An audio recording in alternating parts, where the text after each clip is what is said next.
Baiklah, Assalamualaikum warahmatullahi wabarakatuh. Kembali lagi dengan saya Istianisi dari Prodi Sarjana Terapan Keperawatan Poltekkes Kemenkes Bengkulu tingkat 3. Di sini saya sedikit akan menjelaskan mengenai materi tentang kesehatan jiwa.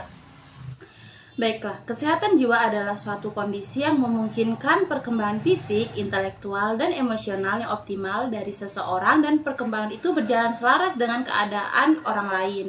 Nah, ada ciri-ciri orang yang berjiwa sehat. Yang pertama, merasa senang terhadap dirinya, yaitu yang terdiri atas mampu menghadapi situasi sulit, puas dengan kehidupannya sehari-hari, mampu mengatasi kekecewaan dalam hidup, mempunyai harga diri yang wajar, menilai dirinya secara realistis, tidak berlebihan, dan tidak pula merendahkan.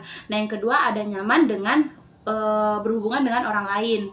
Biasanya mampu mencintai orang lain, mempunyai hubungan pribadi yang tetap, dapat menghargai pendapat orang lain yang berbeda, merasa bagian dari suatu kelompok, tidak mengakali orang lain, tidak juga memberikan orang lain mengakali dirinya.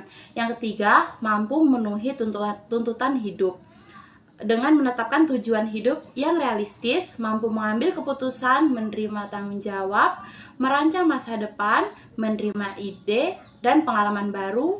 Selanjutnya ada puas dengan pekerjaan dan tugasnya. Nah, ada tips bagaimana cara mencapai jiwa yang sehat.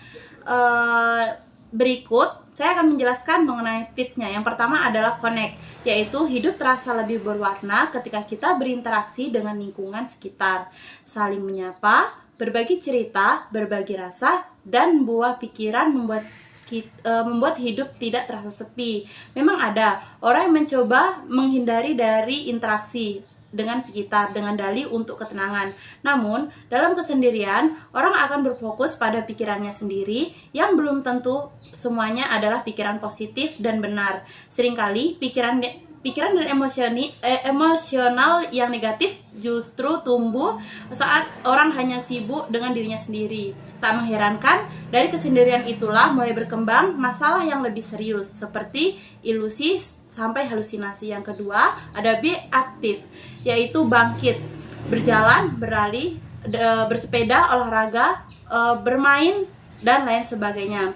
Saat kita aktif, ada aliran emosi yang positif apabila itu dilakukan dengan senang hati, jadi kita ada beban kehidupan cukup mengganggu. Hal itu dapat terabaikan sejenak dan begitu selesai beraktivitas kita dapat berpikir dengan jernih. Nah, yang ketiga ada take notice, yaitu banyak orang merasa kehidupan mereka tidak menarik, bahkan membuat kesengsaraan. Tak jarang hal itu juga berujung kepada hilangnya gairah hidup dan meratapi nasib tiada henti. Bila hal ini terus terjadi, bisa jadi gejala depresi mulai berkembang dalam diri. Cobalah menilai kehidupan lebih bermakna dari hal-hal terkecil dan senantiasa mensitiflah terhadap hal-hal yang indah.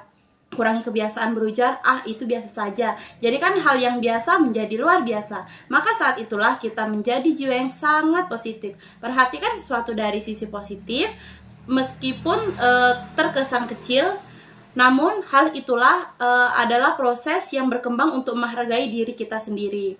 Yang keempat ada keep learning, yaitu belajar tidak harus formal, tetapi bagaimana kita terus update dengan perkembangan teknologi terkini, mempelajari hobi, bahasa, dan lain sebagainya. Yang penting kita memperhatikan asupan pikiran kita. Hal ini akan berdampak kepada kesehatan jiwa seseorang.